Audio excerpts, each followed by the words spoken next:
교회 여러분, 오늘은 우리 교회 창립 41주년이 되는 기쁜 주일입니다.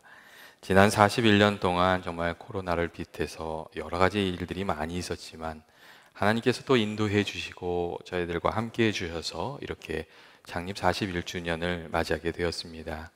이 시간 하나님께서 베풀어 주신 은혜를 생각하며 감사와 찬송을 먼저 하나님께 올려드리고 또 온 교우들에게 하나님께서 귀한 은혜 주시기를 주의 이름으로 축원드립니다. 저는 오늘 창립기념주일 맞이해서 하나님 기뻐하시는 교회라는 제목으로 말씀 같이 나누기를 원합니다. 하나님께서 기뻐하시는 교회는 어떤 교회인지 함께 나누고 또 우리가 한 마음이 되어서 하나님 기뻐하시는 교회 세워가게 되기를 원합니다. 하나님 기뻐하시는 교회는 그러면 어떤 교회입니까? 하나님 기뻐하시는 교회는 먼저 예수 그리스도 십자가의 복음 위에 든든히 선 교회입니다. 교회는 건물이 아니라 예수님을 구주로 고백하는 이들의 모임이고, 교회가 서고 넘어지는 것은 물질이나 권력이나 사람들의 평판에 달려있는 것이 아니고 우리가 믿는 믿음의 도리가 어떠한가, 우리가 예수 십자가 복음 위에 든든히 서 있는가 하는 것에 달려있기 때문에 그렇습니다.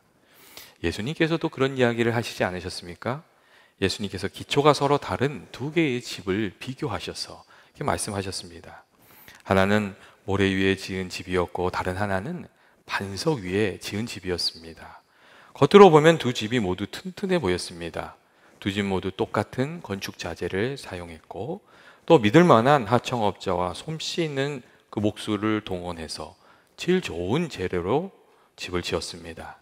이 집 주인들은 가능한 최상의 집을 지으려고 또 수고도 많이 했습니다. 하지만 두 집은 결정적인 차이가 있었는데 기초가 달랐다는 것이었습니다. 그 결과 폭풍우가 몰아쳐서 두 집을 이렇게 강타했을 때 반석 위에 지은 집은 거센 바람과 쏟아지는 빗물을 감당할 수 있었지만 모래 위에 지은 집은 완전히 무너지고 말았습니다. 예수님께서는 이 비유의 말씀을 통해서 우리가 예수님이라는 그 단단한 반석 위에 우리들의 삶을 건축하며 우리의 교회를 세워가야 한다고 말씀하셨고, 또 예수님의 말씀대로 우리들의 인생을 건축해 가야 한다는 것을 우리에게 말씀해 주셨습니다. 일반적으로 우리가 살아가는 집들은 한번 지어지고 나면 그 기초를 그렇게 살펴볼 필요가 없습니다. 물론 땅이 갈라지거나 해서 특별한 징조가 일어날 때는 그 기초를 살펴봐야 하겠지만 대부분의 경우는 그 기초를 살펴볼 이유가 없습니다. 그런데 우리들의 이 영적 생활인 경우는, 우리들의 이 신앙의 삶은 그렇지가 않습니다. 우리가 계속해서 우리의 반석이 되시는 예수님 위에 우리가 든든히 서 있는지 계속 살펴보면서 믿음 생활을 해 나가야 됩니다. 우리가 예수님의 말씀에 귀를 기울이고 그 말씀에 순종하면서 살아가면 우리는 그 믿음의 기초가 든든해지고 우리들의 삶이 주님 안에서 단단히 세워집니다. 반면에 우리가 주님을 외면하고 불순종으로 살면 그 기초가 점점 약해져서 나중에는 다 무너지고 말 수도 있습니다. 예전에 글렌 와그너라는 목사님이 자신이 담당했던 이 갈보리 교회의 이야기를 하신 적이 있었습니다. 이 갈보리 교회는 시작하고 비약적으로 성장하던 참으로 아주 멋진 교회였다고 합니다. 그런데 건축의 문제로 교인들 간의 의견이 갈라지면서 그 교회가 서서히 무너지기 시작했다고 그렇게 이야기했습니다. 그리고 교회에 어려운 일들이 생기니까 어떤 이들은 이게 목사님 책임이야, 이건 장로님 책임이야, 이거는 교인들 책임이야, 이건 사단의 역사야, 이렇게 이야기하면서 서로의 책임을 돌리는 경우도 있었다고 합니다. 그런데 제3자의 눈에 비친 그 교회의 진정한 문제는 그런 것이 아니고 그 교회의 기초가 든든하지 못하고 부실했던 까닭이었다고 그렇게 이야기를 해 주었습니다. 예수 십자가 복음에 든든히 서지 못했다는 겁니다. 예수 십자가 복음을 통해서 우리에게 주신 그 하나님의 사랑에 붙잡혀 있지 못했고, 또 우리 모두가 주님의 은혜로 구원받은 사람이라는 것을 확실히 깨닫지 못했고, 하나님의 자녀되고 또 형제 자매된 우리란 것을 확실히 알지 못했다는 겁니다. 그리고 나는 죽고 예수님의 뜻을 따르는 순종의 훈련이 되어 있지 않기 때문에 그러한 일이 일어났던 것이라고 그렇게 이야기를 해 주었습니다. 겨우 여러분, 우리가 예수 십자가 복음 위에 든든히 선다는 것은 여러분 어떤 것입니까?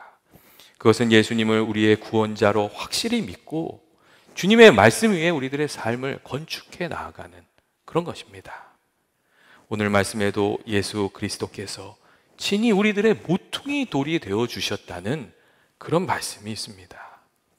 우리들이 예수님을 나의 구주요 인도자로 확실히 믿고 또 우리가 죄에서 구원받은 은혜 받은 사람이라는 것을 그 마음에 간직하고 예수님을 따를 때 예수 십자가 복음 위에 우리들의 삶을 건축하며 그 복음의 진리대로 살아가는 그런 삶이 될 수 있습니다. 그리고 우리가 한 가지 여기에서 깊이 생각할 것은 예수 십자가 복음으로 살아간다는 것은 예수님을 인격적으로 믿고 섬기면서 살아간다는 것입니다. 오늘날 기독교에 찾아온 큰 도전 중에 하나가 복음을 자꾸 철학화하고 이 말씀을 인생 사는 기술처럼 생각하고 문제 해결의 비법과 같은 것으로 자꾸 바꾸어 가는 겁니다. 물론 예수님의 가르침 속에 그 말씀 속에 우리들의 삶을 복되게 하고 우리 인생의 문제를 풀어내는 그런 지혜가 있습니다. 하지만 예수님과의 인격적인 관계가 없이 단순히 예수 믿는 것을 성공적인 인생 살아가는 기술을 배워가는 것처럼 그렇게 생각한다면 그것은 예수 십자가 복음을 붙들고 살아가는 그런 것이 아닙니다. 예수 십자가 복음 안에서 살아가는 것은 십자가를 통해서 예수님이 우리들에게 베풀어 주신 사랑을 느끼고 감사하면서 살아가는 것이고 또 주의 말씀을 신뢰하고 주님과 맺는 신령한 이 생명의 관계를 누리면서 살아가는 것이기 때문에 그렇습니다. 여러분, 예수님 잃어버리고 교회 생활만 남는다면 그것은 여러분 아무것도 아닙니다. 저는 이 연합의 모든 성도들이 살아계신 주님을 늘 가까이 하고 또 주님을 섬기기에 주님을 향해서 살아가기에 그 마음이 늘 기쁘고 감사하고 또 예수 십자가 복음이 살아서 역사하는 그런 귀한 믿음의 교회, 주님 기뻐하시는 교회에 이루어가는 저희 모두가 되기를 주의 이름으로 축원드립니다. 둘째로 하나님께서 기뻐하시는 교회는 성도들이 예수 사랑 안에서 하나 된 교회입니다. 우리가 예수님을 구주로 영접하고 구원을 받을 때 여러분, 우리가 단순히 죄의 용서를 받는 것으로 끝나는 것이 아니라 하나님의 자녀가 되고 하나님의 권속이 되는 겁니다. 오늘 말씀도 보면 이런 말씀이 있잖아요. 그러므로 이제부터 너희는 외인도 아니요 나그네도 아니요 오직 성도들과 동일한 시민이요 하나님의 권속이라는 그런 말씀이 있습니다. 우리가 구원을 받을 때 하나님의 은혜로 우리가 서로 형제 자매 되고 하나님의 가족이 되는 것이라고, 하나님의 가족이 되는 것이라고 그렇게 말씀해 주고 있습니다. 그리고 하나님께서 자녀된 우리들에게 원하시는 것은 이 서로 사랑으로 섬기며 예수님의 향기를 좀 전하면서 그렇게 살아가는 것입니다. 하나님께서 우리에게 원하시는 것은 아름다운 건물이 아니라 믿음의 가족을 이루는 것이고 또 믿음의 공동체를 세워가는 그것입니다. 함께 밥을 먹고 함께 삶을 나누고 말씀을 나누고 기도를 나누고 사랑을 나누고 그렇게 하나님의 자녀가 되어서 가족이 되어서 살아가는 것, 그게 하나님께서 우리를 향해서 원하시는 하나님의 뜻입니다. 그렇기 때문에 성경을 보면 성령께서 하나 되게 하신 것을 힘써 지키라는 그런 말씀이 있고 또 서로 하라는 말씀이 참 많이 있습니다. 서로 사랑하라, 서로 발을 씻겨주라, 서로 무난하라, 서로 종노릇하라, 서로 용납하라, 서로 돌아보아 사랑과 선행을 격려하라. 이 서로 하라는 말씀이 참 많이 있습니다. 왜 이렇게 서로 하라고 말씀하시는 거겠습니까? 그것은 하나님의 자녀된 우리들이 서로 섬김을 통해서 또 사랑을 나눔을 통해서 하나님의 은혜가 풍성해지는 예수님 말씀하신 풍성한 삶을 우리가 누리면서 살아가게 하시기를 원하고 계셔서 그렇습니다. 서로 사랑하라고 우리에게 말씀하시는 이유는 하나님의 사랑이 우리를 통해서 흘러가게 하려고 하시는 겁니다. 서로 용서하라고 하시는 말씀은 우리 안에 하나님의 용서가 있게 하시려고 그렇게 하시는 겁니다. 서로 위로하라 하시는 말씀은 하나님의 위로가 있게 하려고 하시는 것이고 서로 돌아보아서 사랑과 선행을 격려하라 하시는 이유는 하나님의 자녀된 우리들이 정말 협력해서 힘을 모아서 주의 귀하신 뜻을 이루어가는 그 기쁨을 누리면서 살아가게 하시려고 그렇게 말씀하시는 겁니다. 예전에 어느 교회에서 목사님께서 이렇게 사랑하라는, 교인들 가운데 사랑하라는 이렇게 설교를 하시고 이제 나가면서 이제 설교를 다 마치고 나가면서 이렇게 서로 이렇게 허그하고 이제 사랑의 인사를 나누라고 그렇게 얘기를 하셨나 봐요. 그래서 이제 교인들이 나가면서 막 이렇게 허그를 하고 인사를 하면서 그 이제 예배를 끝났어요. 근데 어느 한 교우가 그날 목사님을 찾아와서 이런 이야기를 하셨다고 합니다. 목사님, 오늘 누구 집사가 와서 저를 안아줬어요. 누구 또 집사님 오셔서 저 안아주셨어요. 막 그런 이야기를 하시대요. 그런데 그들의 포옹을 받는 순간 하나님이 괜찮다 얘야, 그렇게 말씀하시는 것을 느꼈어요. 오늘 하나님께서 저를 껴안아 주셨어요. 이렇게 이야기를 하더랍니다. 교회 여러분, 하나님께서 서로 하라 이렇게 말씀하시는 것은 우리를 통하여 주의 사랑, 주의 은혜, 주의 위로를 흘러가게 하시려고 그렇게 말씀하시는 겁니다. 하나님께서 원하시는 성도들 간의 진정한 사귐은 우리의 약한 모습을 솔직히 드러내므로 거기에서부터 시작이 되고, 또 그것을 이렇게 판단하고 또 정죄하는 것이 아니라 예수 사랑으로 서로 이해해주고 격려해주고 서로를 지켜줌으로 풍성해지는 것입니다. 그런데 많은 경우 우리가 아무 문제 없는 것처럼 우리를 감추고 살아가는 일에 익숙하기 때문에 문제가 생겨도 나눌 사람이 없고 또 그것을 이렇게 드러낼 수도 없는 그런 삶을 살아가는 경우가 많이 있습니다. 그리고 문제가 일어나면 그 일을 판단하고 또 분석하는 일에만 우리가 다 익숙하기 때문에 문제가 일어났을 때 사랑으로 섬기고 대신 짐을 짊어주는 일들도 잘하지 못하는 경우가 많이 있습니다. 그렇게 하다 보니까 사람들이 다 자기 마음을 감추고 약점을 감추고 살아가게 되고, 주님 말씀하신 것처럼 서로 위로하고 격려하고 사랑하고 서로의 힘이 되는, 그래서 주의 은혜가 풍성해지는 삶을 누리지 못하게 되는 경우가 많이 있습니다. 교회 여러분, 하나님께서 원하시는 교회, 그런 교회는 어떤 교회입니까? 그것은 하나님의 말씀과 은혜가 풍성한 교회이고 또 주의 말씀대로 살려고 애를 쓰기에 사랑이 풍성한 교회, 주님이 원하시는 교회입니다. 오늘날 많은 교회에서 크고 작은 일들로 논쟁이 생기고 다툼이 일어나는 경우가 많습니다. 그런데 그 이유를 잘 살펴보면 본질에 충성하지 못하고 지엽적인 일에 마음을 빼앗겨서 그런 일들이 일어나는 경우가 참 많이 있습니다. 교회에 어떤 색의 카페트를 깔아야 하는 것 때문에, 또 야유회를 어디로 가야 하는 것 때문에, 올해의 집사상은 누가 받아야 하는가 하는 것 때문에 이렇게 논쟁을 벌이다가 갈등을 겪는 경우가 참 많이 있습니다.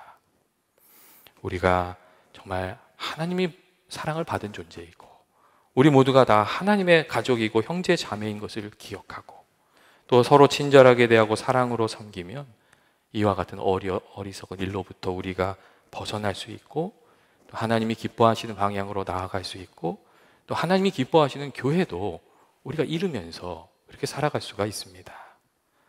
셋째로, 하나님께서 기뻐하시는 교회가 되는 것은 하나님께서 우리에게 주신 사명을 감당하고 또 복의 근원이 되어서 살아가는 삶을 살아가는 겁니다. 여러분, 하나님께서 우리에게 주신 사명이 무엇입니까?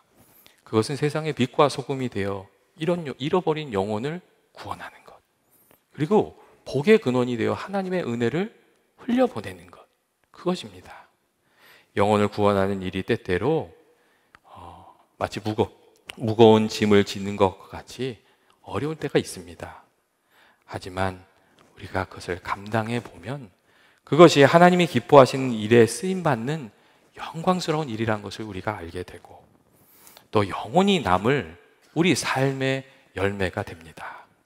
우리를 통해서 넘어진 이들이 일어나는 것, 그리고 잃어버린 영혼이 하나님의 자녀로 다시금 세워지는 것을 보게 되는 것에는 정말 큰 기쁨이 있습니다.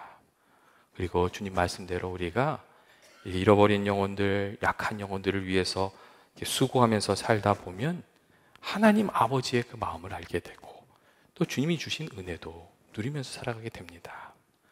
또한 복의 근원이 된다는 것은 하나님께서 우리에게 주신 은혜를 다른 사람과 나누어 주면서 살아가는 그런 것입니다. 그리고 여기에 하나님께서 주신 또 귀한 사명이 있습니다. 하나님께서 주신 기쁨도 나누고 사랑도 나누고 축복도 나누고 하나님께 받은 은혜를 흘려보내 다른 이들이 복된 삶을 살아가게 하는 것, 그것이 하나님이 기뻐하시는 뜻이고 우리에게 주신 사명이라는 것입니다. 때때로 하나님이 그래서 우리들 그렇게 부르시고 사용하시는 때가 많이 있지 않습니까? 성령으로 우리들의 마음을 이렇게 감동하여 주셔서 저 사람이 불쌍히 느껴지고 도와주고 싶어지고 그런 일들이 있지 않습니까? 저 사람을 위로해 주고 싶은 마음, 그런 마음, 그래 하나님 성령께서 우리를 감동하셔서 그렇게 주신 마음들이 있습니다. 그리고 그 마음에 순종해서 우리가 받은 은혜를 나누고 또 사랑으로 살다 보면 그 안에 하나님이 주시는 위로와 기쁨이 또 많이 있습니다. 그리고 또 때때로 하나님께서 그런 때도 있지 않습니까? 문득 이렇게 돈이 탁 생긴 거예요. 그래서 이게 웬 떡이냐? 그런데 갑자기 그 돈이 필요한 사람이 딱 나타나는 거예요. 그럼 그게 무슨 뜻이겠어요? 이거는 저기로 가라는 얘기구나. 그렇게 생각이 들 때가 있잖아요. 근데 하나님께서 그렇게 우리를 사용하시는 때가 있습니다. 그리고 주님이 우리에게 그런 마음을 주실 때 그 마음에 순종해서 우리가 살아가면 하나님께서 우리에게 맡겨주신 사명도 감당하는 귀한 인생, 귀한 교회, 그렇게 우리가 세워가면서 살아갈 수가 있습니다. 저는 저희 교회가 하나님이 사용하시기에 좀 쉬운 교회, 좀 편안한 교회, 그런 교회가 됐으면 좋겠습니다. 하나님께서 누군가를 돕고 싶을 때에 교인들의 마음이 다 열려서 함께 그 사람을 돕고, 하나님이 이루시고 싶으신 일이 있을 때 교인들의 마음이 다 열려서 함께 모여서 그 일을 이루어내고, 그렇게 하나님께서 쓰시기에 쉬운 교회, 그리고 하나님께서 찾으시는 교회, 그런 교회에 이루어가게 되기를 주의 이름으로 축원드립니다.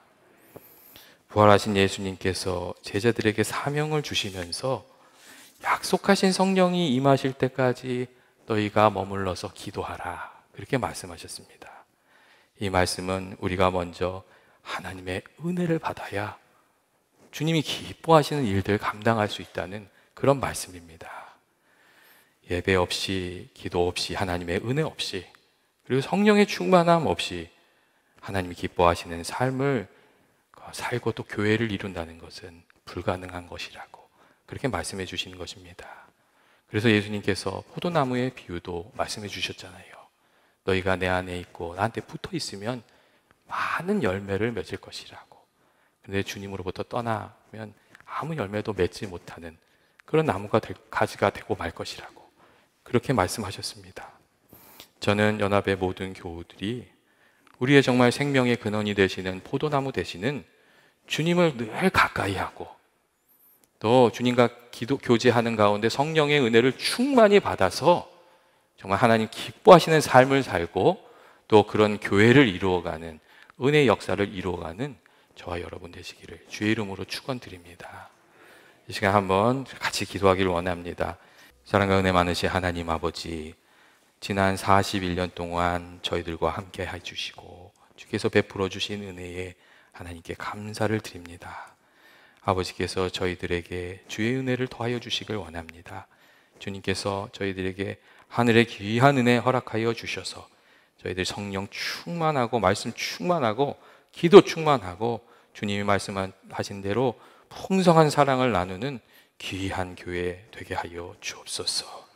그리고 주께서 원하실 때에 저희들이 정말 주의 손에 붙들려서 쓰임받는 능력 있는 교회 되게 하여 주시옵소서. 예수님의 이름으로 기도합니다. 아멘.